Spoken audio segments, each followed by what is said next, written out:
le grand-père qui faisait fleurir les arbres.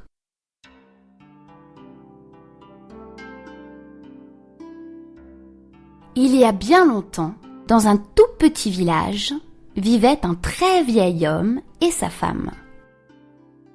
Ils n'avaient jamais pu avoir d'enfants et avaient adopté un petit chien qu'ils aimaient tendrement. Celui-ci, reconnaissant et fidèle, ne s'éloignait jamais d'eux et les suivait partout où ils allaient, qu'ils travaillent dans leur jardin ou dans leur petit champ à la sortie du village. Un jour que le vieux travaillait dans son potager, il remarqua que le chien flairait et grattait en un certain endroit du gazon, sous un vieux pin. Aussitôt, il cessa de piocher pour l'observer. Le chien s'élança alors vers lui, en aboyant de toutes ses forces, rebroussa chemin tout aussi vite et reprit son manège avec encore plus d'ardeur. Il s'agitait tellement que le vieil homme prit sa pioche et s'approcha du chien, qui se mit à japper de plus belle. Le vieux donna quelques coups de pioche. Au bout d'un moment, il entendit un son clair et vit un coffre doré. Il l'ouvrit et découvrit un trésor composé de pièces d'or. Il appela sa femme, qui l'aida à dégager le coffre, et tous deux l'emportèrent à la maison. En un instant, grâce à leur petit chien, les deux vieux étaient devenus riches.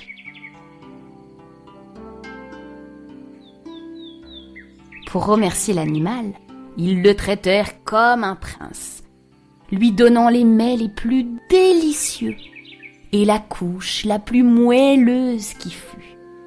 Mais les nouvelles se propagent vite, et dans le petit village, l'histoire de la découverte du trésor se répandit comme une traînée de poudre. Un voisin en perdit même le sommeil de jalousie. Il pensait sans cesse au bonheur des vieux et à leur fortune.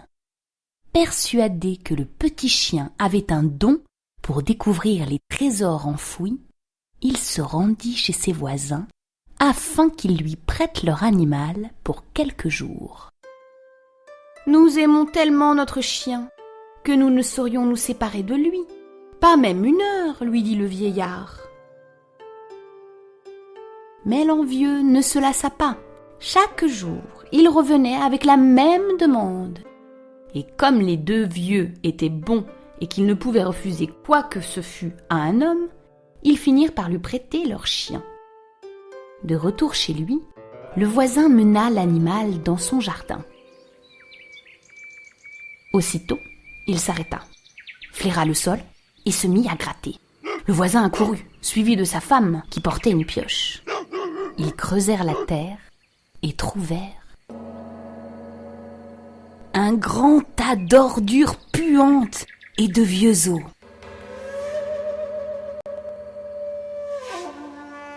L'homme fut rempli d'une violente colère.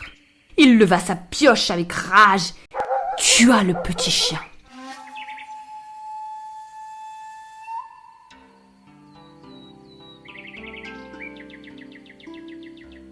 Le méchant homme courut en geignant chez ses bons voisins et d'une petite voix leur dit : « Quel malheur! Votre petit chien est mort brusquement en arrivant dans mon jardin. Personne ne sait comment cela est arrivé. Je n'en suis pas responsable et je vous ai porté la nouvelle aussitôt pour que vous puissiez l'ensevelir. » Avec beaucoup de tristesse, les deux vieux emmenèrent leur petit chien à l'endroit où il avait trouvé le trésor et ils l'enterrèrent sous le vieux pin. Ils pleurèrent, car dorénavant, ils n'avaient plus personne à aimer qu'eux-mêmes. Cependant, une nuit, alors que le vieillard dormait, son chien lui apparut en rêve. Il lui dit : « Coupe l'arbre sous lequel je suis enseveli et fais-en un mortier à riz. Cela te consolera. » Dès son réveil, Le vieillard raconta son rêve à sa femme.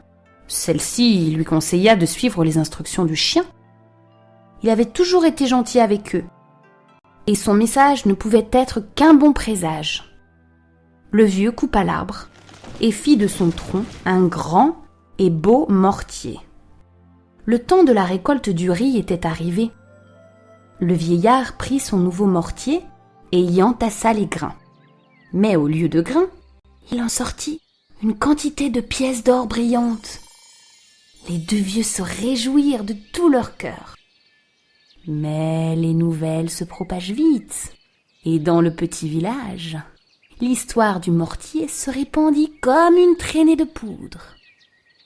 Le voisin envieux en perdit le sommeil de jalousie. Il pensait sans cesse au bonheur des vieux et à leur fortune. Il retourna chez ses voisins et leur demanda de lui prêter leur mortier à riz. « Nous aimons tellement notre mortier que nous ne saurions nous séparer de lui, pas même une heure, » lui dit le vieillard. Mais l'envieux ne se lassa pas. Chaque jour, il revenait avec la même demande. Comme les deux vieux étaient bons et qu'ils ne pouvaient refuser quoi que ce fût à un homme, ils finirent par lui prêter leur mortier.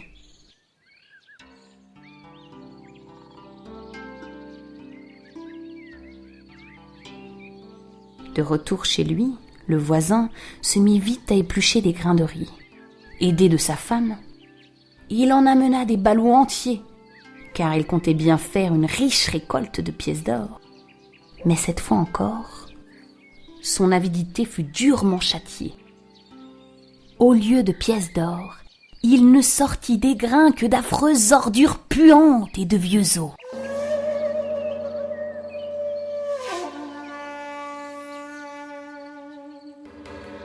L'homme fut rempli d'une violente colère.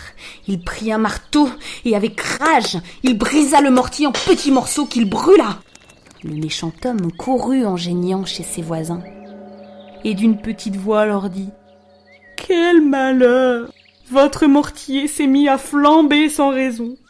Personne ne sait comment cela est arrivé.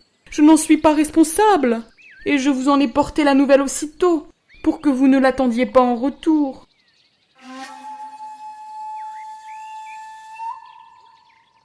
Les bons vieux furent naturellement très peinés en apprenant ce qui était arrivé. Ils allèrent se coucher avec beaucoup de tristesse dans le cœur. Mais une fois encore, le vieil homme vit son chien en rêve. Celui-ci le consola et lui dit d'aller chez son voisin et de lui prendre les cendres du mortier brûlé, de les emporter sur la grande route, et lorsque le roi passerait, de grimper sur les cerisiers encore dénudés et d'y répandre les cendres. Au passage du cortège royal, les cerisiers fleuriraient aussitôt dans toute leur splendeur. Le matin suivant, le vieillard alla chez son voisin et emporta les cendres de son mortier. Et suivant les conseils du chien, il les mit dans un sac et s'en alla sur la grande route, là où les cerisiers étaient encore nus, car ce n'était pas la saison où les arbres se parent de leurs robes de fleurs multicolores et odorantes. À peine arrivé, il vit venir sur la route le roi et toute sa suite.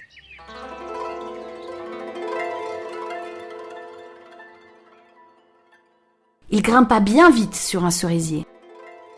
Et au lieu de se jeter face contre terre, comme le faisaient tous les sujets, en signe de respect, il resta perché sur son arbre.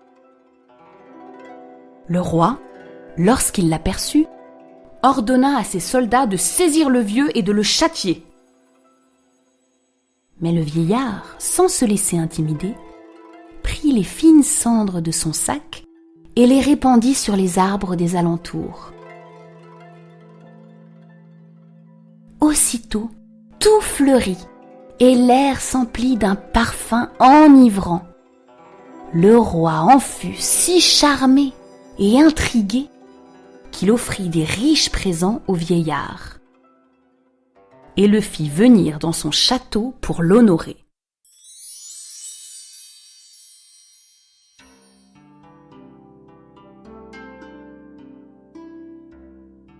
Mais les nouvelles se propagent vite, et dans le petit village, l'histoire des cendres du mortier se répandit comme une traînée de poudre. Le voisin envieux en perdit le sommeil de jalousie. Il pensait sans cesse au bonheur des vieux et à leur fortune. Il ramassa les cendres du mortier qui restaient encore dans la cheminée et se mit en route pour faire fleurir lui aussi les cerisiers en l'honneur du roi, puisque le vieillard en avait été tellement récompensé. À peine arrivé, il vit venir sur la route le roi et toute sa suite. Il grimpa bien vite sur un cerisier, et au lieu de se jeter face contre terre comme le faisaient tous les sujets en signe de respect, il resta perché sur son arbre. Le roi, lorsqu'il l'aperçut, ordonna à ses soldats de se saisir du voisin envieux afin de le châtier.